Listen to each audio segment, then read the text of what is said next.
Selamat berjumpa kembali bersama saya di dalam merenungkan firman Tuhan.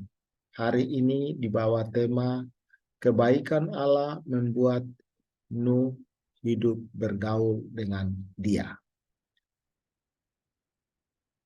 Firman Tuhan yang mendasari tema ini kita akan membaca di dalam kitab Kejadian pasal yang ke-6. Kitab Kejadian pasal yang ke-6 ayat 9. Di dalam terjemahan baru, saya akan bacakan di dalam terjemahan baru. Inilah riwayat Nuh. Nuh adalah seorang yang benar dan tidak bercela di antara orang-orang sezamannya. Dan Nuh itu hidup bergaul dengan Allah. Saudara yang dikasihi dalam Tuhan Yesus Kristus, ketika kita membaca ayat 9 ini, kita secara spontan akan menangkap pesan bahwa Nuh diselamatkan oleh Allah, diselamatkan dari air bah, karena dia hidup benar di hadapan Tuhan.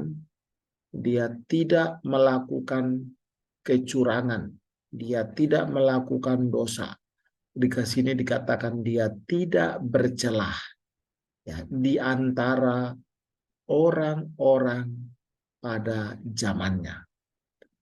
Nah, lalu yang ketiga, karena Nuh hidup bergaul dengan Allah.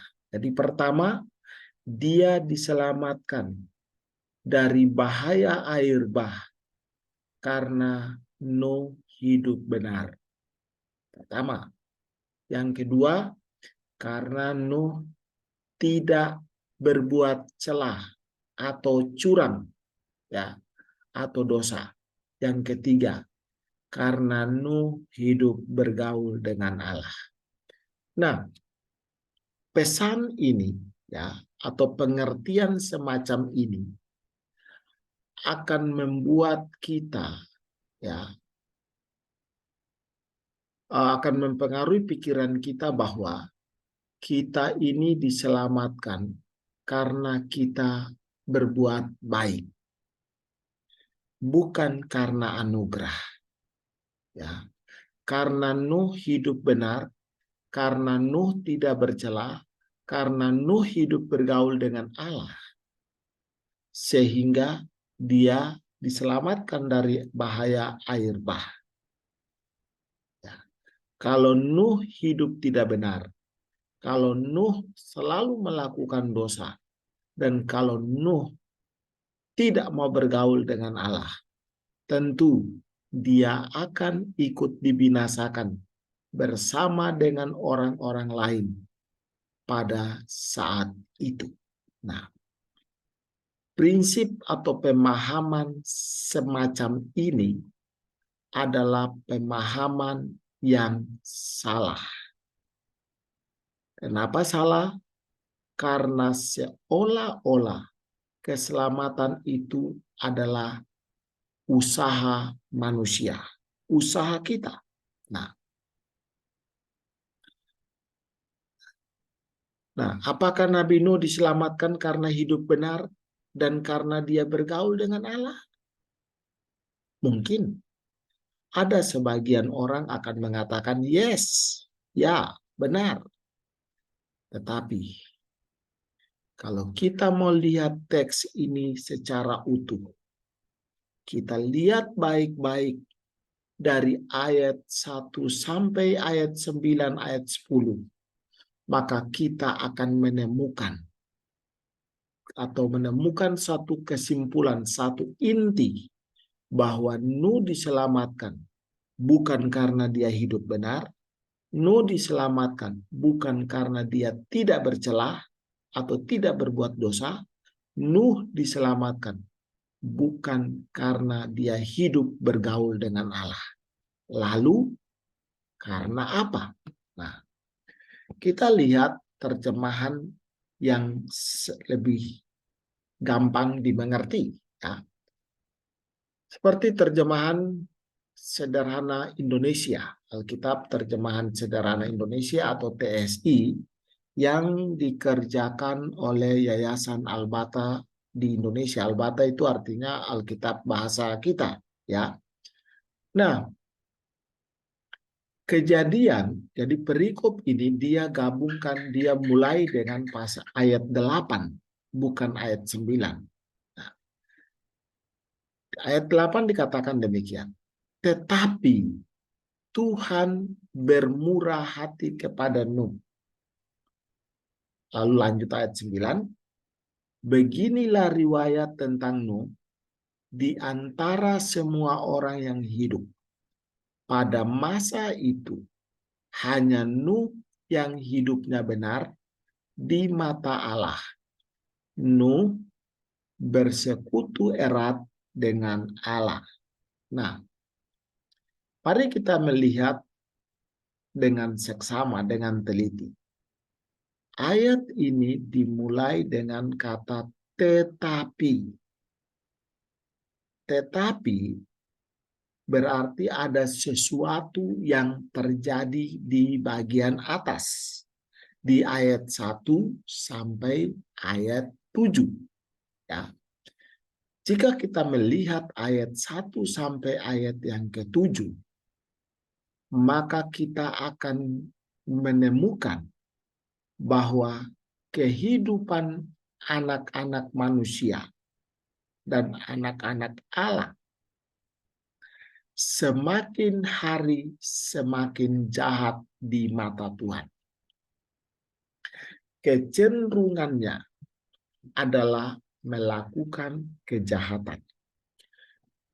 Sampai-sampai ya, Allah berkata, "Aku menyesal menciptakan mereka. Maka aku akan memusnahkan manusia ini dan seluruh binatang di muka bumi dengan air bah." Tetapi, nah, tetapi, ya, Tuhan bermurah hati kepada Nuh. Tetapi, tadi ada masalah di atas, ada kejahatan yang dilakukan oleh manusia di atas, membuat Allah menyesal. Dan Allah memutuskan untuk menghapus atau membinasakan manusia yang ada di muka bumi beserta binatang-binatangnya. Tetapi Tuhan bermurah hati kepada Nuh. Nah, kata Tuhan yang ada di dalam Alkitab terjemahan sederhana Indonesia ini ditulis dengan menggunakan huruf kapital atau huruf besar semua, ya, yang menunjukkan Yahweh, ya, Yahweh. Nah, Tuhan Allah yang kita sembah adalah Allah yang esa. Dan ya, 3 pribadi atau disebut Allah Tritunggal. Nah, jadi Allah yang kita sembah adalah Allah yang esa, tetapi 3 pribadi. Allah Tritunggal. Nah, Allah Bapa, Allah Anak, Yesus Kristus, dan Allah Roh Kudus. Ketiga pribadi ini bersama-sama bermurah hati, berbelas kasihan, berbaik hati kepada Nuh dan keluarganya. Nah, kebaikan Tuhan inilah yang mendorong, yang memotivasi, yang membuat Nuh mau hidup benar membuat Nuh bertobat dan tidak lagi ikut-ikutan melakukan kejahatan. Sekarang dia mulai memiliki perasaan takut kepada Tuhan untuk tidak mau melakukan dosa atau kecurangan atau tidak melakukan sesuatu yang tidak baik. Nah, lalu pengampunan atau kebaikan kemurahan hati yang sudah Tuhan berikan kepada Nuh membuat dia sekarang dia memutuskan untuk terus-menerus bersekutu dengan Allah.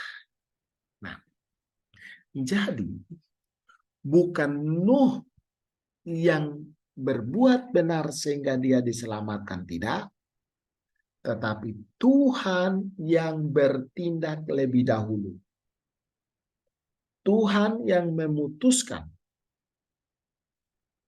akan memberikan kasih karunia, kebaikan, kemurahan, ya, pengampunan kepada Nuh. Dengan demikian, Nuh tidak dibinasakan di dalam air bah itu. Nah, saudara yang dikasih dalam Tuhan Yesus Kristus,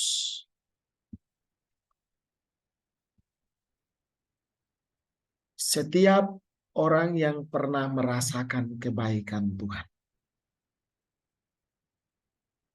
harusnya bertobat. Lalu mulai hidup benar. Ya. Terus-menerus hidup di dalam persekutuan dengan Allah. Bukan sebaliknya. Ya. Bukan terus-menerus melakukan kejahatan. Bukan terus-menerus melakukan hal-hal yang menyakiti hati Tuhan. Tetapi orang yang sudah mendapat pengampunan, orang yang sudah merasakan belas kasihan Tuhan, orang yang sudah merasakan kemurahan Tuhan, kebaikan Tuhan, harus sadar dan mulai bertobat. Jangan lagi melakukan kejahatan, tetapi mulai hidup benar. Hidup jujur. Hidup takut akan Tuhan. Dan terus-menerus bersekutu dengan Tuhan. Mari kita berdoa. Kami bersyukur kepadamu ya Tuhan atas firman-Mu. Pada saat ini kami boleh membaca, boleh merenungkan, dan firman-Mu boleh memberikan pengertian kepada kami dengan sejelas-jelasnya. Sehingga kami menyadari dan kami mulai mengerti bahwa kami harus hidup bertobat dan hidup benar. Karena Tuhan begitu baik kepada kami. Tuhan lebih dahulu mengasihi kami. Tuhan lebih dahulu mengampuni kami. Tuhan lebih dahulu bermurah hati kepada kami. Maka kami juga harus menyadari dan mulai berubah. Hidup seturut dengan kehendak-Mu. Tolonglah kami, orang yang lemah dan terbatas ini. Dalam nama Tuhan Yesus Kristus, kami berdoa. Amin. Amin.